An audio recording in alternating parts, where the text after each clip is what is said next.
ৰাতিপুৱা ঠিক 8:30 মান বজাত তিনিজন সংকটজনক অৱস্থাত মানুহ দাঙি অনা গৈছে ওপৰৰ পৰা পৰিছে যে ভাড়াখন তাৰমানে কি যে এনেকৈ আছিল আমি নাজানো বিশেষকৈ পজিশ্যন দেখা নাই কিন্তু তেখেতসকলক যে আমি দাঙি অনা দেখিছোঁ আৰু এনেকুৱা এটা আমাৰ ইয়াতে সেফটি বোলা বস্তুটো নাই না সেফটি শু আছে না হেলমেট আছে না সেফটি বেল আছে না সেফটি অফিসার আছে না ফাস্টেগ কিবা এটা আছে নাকি এনেকুৱা অৱস্থাত আমাৰ এই প্লান্টটো চলে আছে যে বৰষুণ বতৰটো টেংকিৰ ওপৰত পাইপলাইন উঠাই পেলাই আমি বোকাই দি উঠি পেলাই কাম কৰিব লাগে এনেকুৱা প্ৰেছাৰ দে পানীৰ প্ৰেছাৰ আৰু ৰাতিপুৱা সেই 8টা বজালৈ ৰাতি 12টা 10টা বজালৈ কাম কৰিব লাগে সেই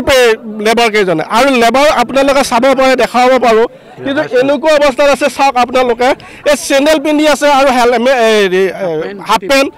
টি চাৰ্ট একদম মানে এটা কোনো সেফটি বোলা বস্তুটো সিহঁতৰ মানুহ এজন তাৰমানে আমি এটা সিহঁতক ক'ব নাপাওঁ নৰো তথাপিতো আমি মানুহজন আমাৰ মনোবিত্তৰ ভিতৰত ঢুকুৱা বুলি গম পাইছোঁ আৰু দুজন সংকটজনক আমি উঠাই দিছোঁ এম্বুলেঞ্চত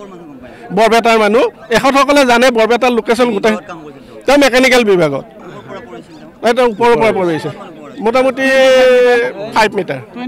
25 মিটাৰ মান হ'ব তাৰ ওপৰৰ পৰা পৰিছে মেডিকেলৰ কোনো ফাস্টেগ ব্যৱস্থা নাই এটা মানকি ডেটল বটল নাই এটা বেণ্ডেজ ৰোল নাই এটা কোনো এটা হেৰি বস্তু নাই এনে কোনো এটা বস্তু এটা কাটিলি বুলি বান্ধা পৰা বস্তুটো না আমি চিৰাকানি দি বান্ধি ল'ব লাগে আমাৰ এতিয়া যিজন পৰিয়ালৰ যদি তেখেত ঢুকাইছে আমি জানো ঢুকাইছে যদি তেওঁলোকৰ পৰিয়ালৰ 50 লাখ টকা দিব লাগিব আৰু পৰ্যায়ত এটা তেওঁলোকৰ এটা নিৰ্দিষ্ট পাৰ্মানেণ্টকে সংস্থাপন দিব লাগিব আৰু এটা প্ৰত্যেকটো বহুত এটা দুখন এম্বুলেন্স থাকিব লাগিব আমাৰ আপোনালোকে চাওক ইমান আমাৰ এটাখিনি ৱাকাৰ আছে হাজাৰ ওপৰত মানুহ আছে আমাৰ থাকা মিলা খোৱা পলাই বস্তুটো আপোনালোকে দেখা পালি আমি ঘৃণনা তথাপিতো আমি আছোঁ এই মানুহকেইটা যে ইমান ওপৰৰ পৰা পৰিছে কোম্পানীৰ একো ৰেছপন্স নাই প্ৰপাৰলি সেফটি দিয়া নাই সেফটি হাৰ্নেছ নাই হেলমেট নাই প্লাছ সেফটি শ্বু নাই আৰু ভৰিত চেণ্ডেল পিন্ধি সিহঁতে ইমান ওপৰলৈ গুচি গৈছে 25 মিটাৰ মানে 25 মিটাৰ ওপৰত গুচি গৈছে আজি চেণ্ডেল পিছলিও পৰিব পাৰে তাৰ ওপৰত ঠিকাদাৰে সাব কন্ট্ৰাক্টৰে ইমান প্ৰেছাৰ দিয়ে কাম ইমান হ'ব লাগে নহ'লে কিন্তু নহ'ব ইমান কাম হ'ব লাগে জলদি কৰ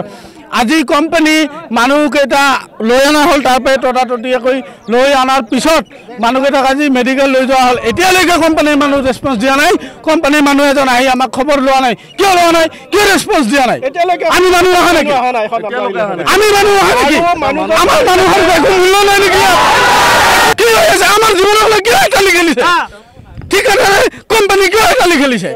কৰ্পৰেট কোম্পানী আহিছে অসমত আহি আমাৰ জীৱনৰ লগত এটালি খেলিছে আমি কেনেকৈ মানিম আজি যিজন নকৰক উপ মালিকে যদি তেওঁৰ কিবা হয় তেওঁৰ কিবা হ'লে তেওঁলোকৰ পৰিয়ালক 50 লাখ টকা আমি দিব লাগিব দাবী জনাইছোঁ